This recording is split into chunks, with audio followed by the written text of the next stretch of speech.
Rubilar y el periodista Cristian Pino. Y es así como el tiempo pasa y nos vamos poniendo viejos. 4 de la tarde con 47 minutos. Carlita no está el día de hoy, pero mañana le adelanto que vamos a estar con Iván Alejandro, el destacado cantante nacional, una de las promesas, ¿cierto?, de la música chilena, que nos va a estar contando su carrera. Pero el día de hoy estamos en temas más internacionales. Hemos conversado durante 2 bloques con don Hugo Harvey. ¿Cómo se pronuncia así? Harvey, que es de la Universidad de la América, es investigador ahí, que está en esta casa de estudios, la UDLA también conocida, y estamos hablando de Ucrania. Pero yo le decía en este último bloque, don Hugo, que habláramos de esto que se conmemoró hace poco, ayer, ¿no? Sí, la caída la caída del muro de Berlín, que claro, uno puede decir, ay, qué latero, cómo van a hablar del muro de Berlín, pero fue una de las consecuencias también de la que, no solamente la creación y la creación, bien digo, y la caída del muro de todo lo que fue este mundo bipolar que nos dejó la Segunda Guerra Mundial, que hoy día estamos viendo de cierta manera que todavía tiene sus esquirlas, para ocupar términos granadísticos. Claro, sí. Bueno, efectivamente, esta guerra o esta invasión de Rusia a Ucrania nace de la caída del muro de Berlín. Así de simple. ¿Por qué?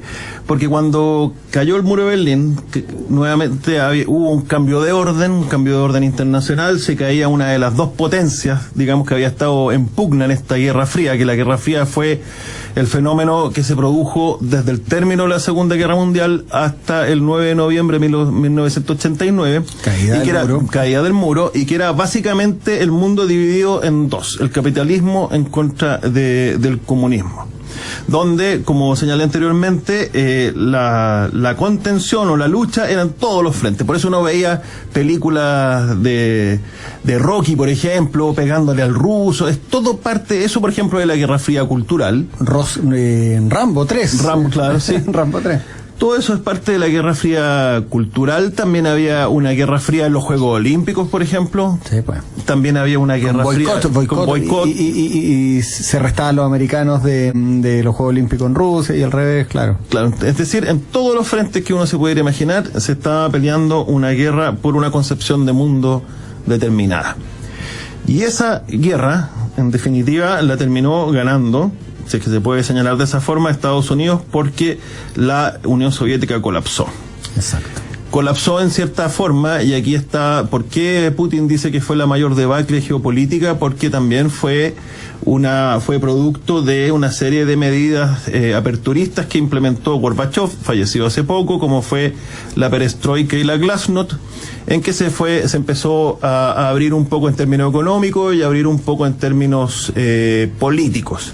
Y eso también cooperó, fue un catalizador de algo que de todas maneras iba a suceder.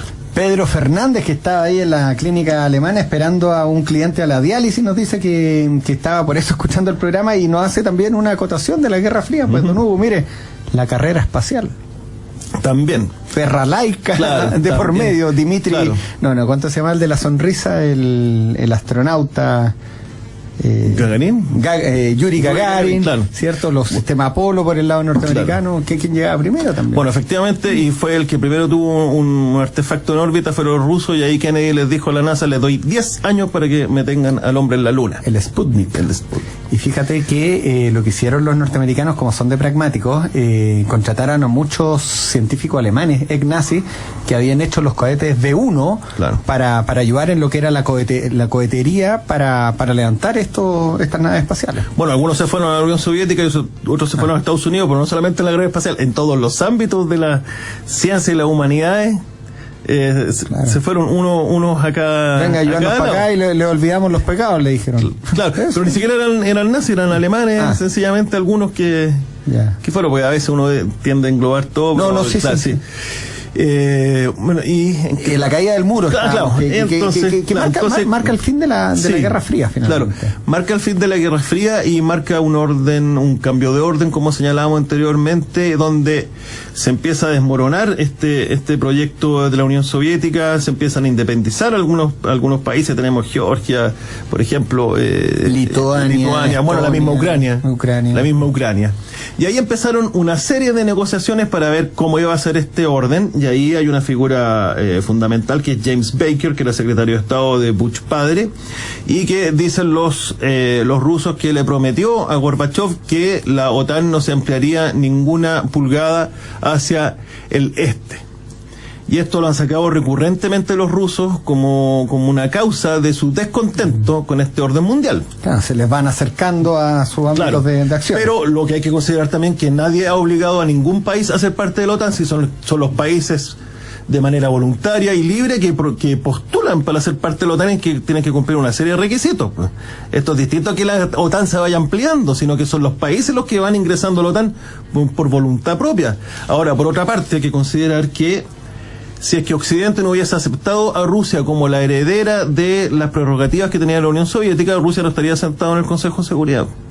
Es un orden geopolítico que hay que entenderlo y hay que comprenderlo bastante y estudiarlo. Y hay personajes como Francis Fukuyama, que dijo se acabó la historia acá, claro. Y aquí no hay un libro que me gusta más, que es El choque de las civilizaciones, de Samuel Huntington, el profesor Huntington, que de cierta manera alguna vez lo pensamos como las formas religiosas, ¿cierto? Sí. Cuando estaba el Estado Islámico, pero tampoco fue tan así, claro. Así que hay que ir recogiendo. Por eso que es sumamente difícil aventurarse con pronósticos, porque generalmente uno se equivoca. Sí, pues.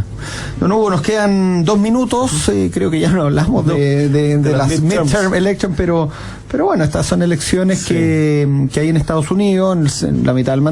Ellos duran 4 años con posibilidad de reelección, y a la mitad le ponen las parlamentarias. Por lo que yo he leído, ¿cierto?, en la prensa internacional, no fue la marea roja republicana pro-Trump que se pensaba que iba a ser. O sea, si alguien pensaba, y Trump dijo, creo que el 15 voy a hacer un gran anuncio en su mansión de Mar-a-Lago. Entonces, ¿sabes por qué se llama Mar-a-Lago, no? Claro, tiene el qué sé yo, el jardín del este al mar, y el oeste a un lago que hay ahí en Florida. Y no, me parece, ¿qué anunciará? Sí, bueno, hay grandes perdedores en estas elecciones, que es Trump, las encuestas también, porque fallaron, y también aquí Trump está mostrando su forma de ser y forma de hacer política, porque se está viendo amenazado por el gobernador de Florida, Ron DeSantis, que ganó Florida, y señaló que si es que seguía con sus intentonas de ser presidente, se iban a saber algunas cosas poco glamorosas que ni siquiera su señora sabía de él. Ah, mira, claro, es una forma bien matonesca, trampesca de hacer política. Bueno, don Hugo, muchas gracias por esta verdadera clase internacional que nos hemos pegado. Usted sabe, cuando el gato sale, los ratones hacemos fiesta, y como no está doña Carlita, que es la que ve los temas, nosotros nos tomamos y hablamos de noticias internacionales, que siempre es bueno entender y todo. Muchas gracias por tu expertise, en especial en los primeros 2 bloques de lo que fue Rusia y Ucrania, que cada cierto tiempo hay que ir actualizando. No, muchas gracias por la invitación, muchos saludos a Carla.